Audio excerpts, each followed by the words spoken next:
What's good, everyone? OJ here. Welcome back to another video. Today we've got some awesome information for you guys, but before we get into that, I want to say thank you guys so much for the support. I really do appreciate it. Make sure you hit that like button and subscribe if you enjoy the daily content, and check out the link in the description below for our community polls page and help shape the content of PlayerEssence. Now with that out of the way, let's go ahead and get right into it. And we're starting off with Super Mario 3D World plus Bowser's Fury. This game is blowing up when it comes to the sales numbers. We don't have the full scale of sales yet. We'll get that with the weekly charts in Japan, and then of course we'll probably see it with the MPD sales and everything for next month where it positions. What we can tell right now though is that Super Mario 3D World plus Bowser's Fury is off to a hot start, at least in the UK. So this article does state that the early data of Super Mario 3D World plus Bowser's Fury shows that the Switch release is going pretty well. Now the game's launch was 3 times bigger than the Wii U's original based on just physical sales alone.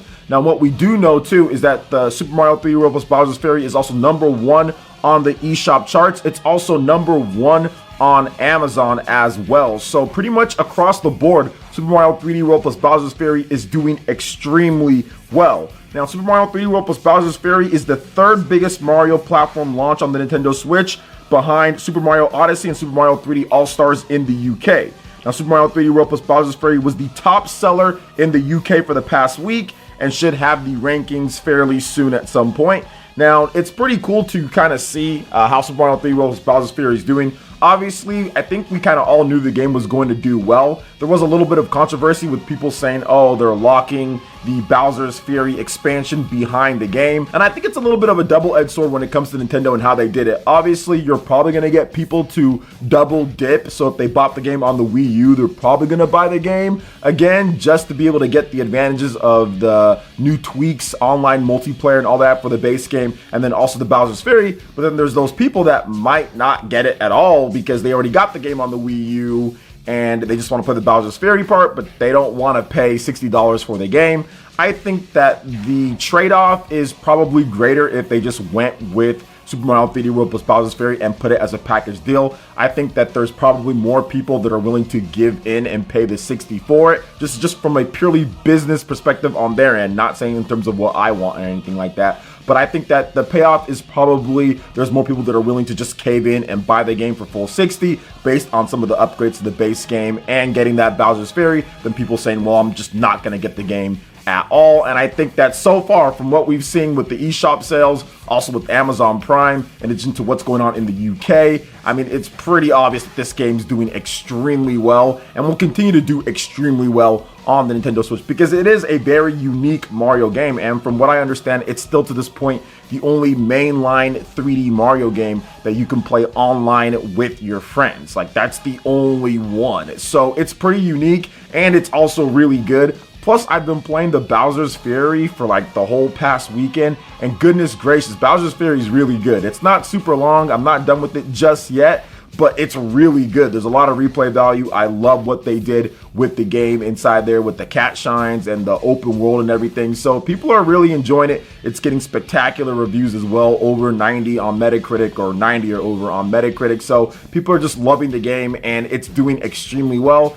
And I'm thinking that people who didn't get it for Bowser's Fury and saying, oh, it should have been like a separate thing, will probably cave in at some point and buy the game. But for right now, what we do know that it's doing extremely well and it should continue to do so. There's been some people talk about where they think it's going to end up sales-wise. If you look at the Wii U version of the game, that one obviously was on a limited install base, so I think it ended up doing somewhere like around 6 million units. I think that this one is going to do a lot better, probably double it or more. So I would say lifetime 12 million units at the minimum when it comes down to it, because we got stuff like New Super Mario Bros. U Deluxe that's like over 10 million or something like that. So it's at right around there. So I think that this game's definitely going to do better than that one. And people, like I said, are enjoying it quite a bit when it comes down to it. And that Bowser's Fury stuff, man, it's just so good. And I think it might just give us a little bit of a glimpse into the future in terms of what Nintendo wants to do with 3D Mario in the future, because that huge open world and just going from platform to platform and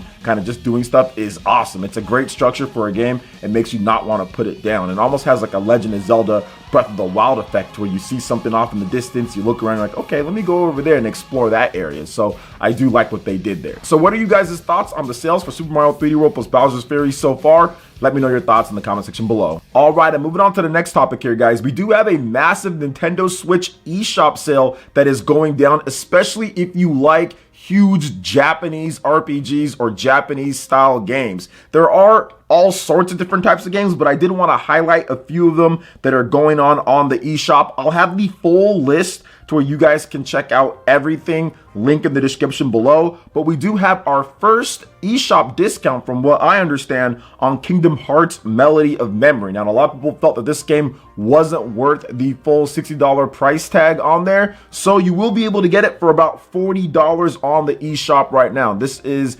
a music rhythm action game that has online multiplayer, has like over 100 songs. It's actually a pretty good game, and it's the first Kingdom Hearts title, air quotations on there, on the Nintendo Switch. So if you want to check out Kingdom Hearts Melody of Memory, you can definitely do so. There's Assassin's Creed games, there's Axiom Verge, there's Bastion, there's all sorts of stuff. But I also wanted to highlight another game or two on here, and that is Sword Art Online Fatal Bullet Complete Edition. That went down from $60 to $14.99. Now, the game is a little bit rough around the edges when it comes to things, but there's so much content in this game. It's like a Japanese Borderlands style of game with the Sword Art Online franchise. So this might be a good time to hop into it if you want to. Also, Mario plus Rabbids Kingdom Battle, you have the regular edition and you have like the gold expanded edition as well that gets you extra content. Both of those are $14.99 and $19.99 respectively. So it's never been a better time to jump into Mario plus Rabbids Kingdom Battle. That game is phenomenal. If you're into XCOM or Fire Emblem or just strategy games, I think that you might like it. And of course, it has the Mario aesthetic to it and everything. It's just a really surprising mashup, but it's also a very good mashup as well. But I think also probably the game that all of you guys should pick up, even if you're not necessarily into this, is Hades on the Nintendo Switch. This is a game that actually made me get through and play my first ever roguelike game, or roguelite, whatever the case is, the rogue type of game. I don't like those type of games at all, and Hades was the first one that I've actually ever gotten through and finished, completed a run. Like all the other rogue games, I'm just like, no, I don't want to do this.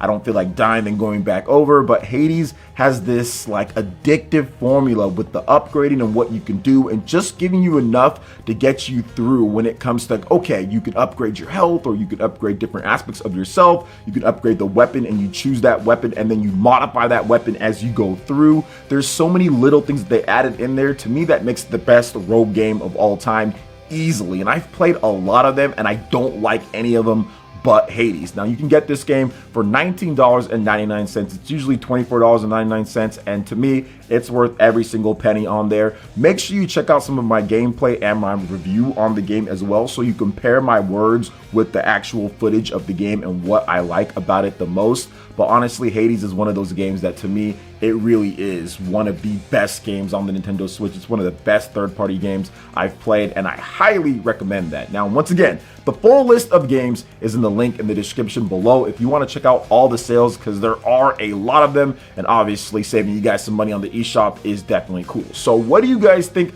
about some of these games here? What are your thoughts? Planning on picking up anything? Let me know in the comment section below. All right, and moving on to the final topic here, guys. It looks like Grezzo is gearing up for something on the Nintendo Switch. Now, according to a job listing, the developers behind various different Zelda remasters and remakes across Nintendo platforms is hiring for a new project that's described as medieval and stylish. Now, in the job listing for one programmer, it's indicated that the game will use Unity, Visual Studio, Git, Redmine, and Jenkins. The staffer would be involved from the ground floor with the planning team, so it's more than just programming. Grezzo is looking for someone with experience in Unity and can develop things with a player's mindset. There's also job listings for an effects designer and one UI designer. The approach to the game's design will be medieval and stylish. It won't be photorealistic, but takes elements from reality and puts a design twist on them. The UI designer will be able to design HUD elements, menus,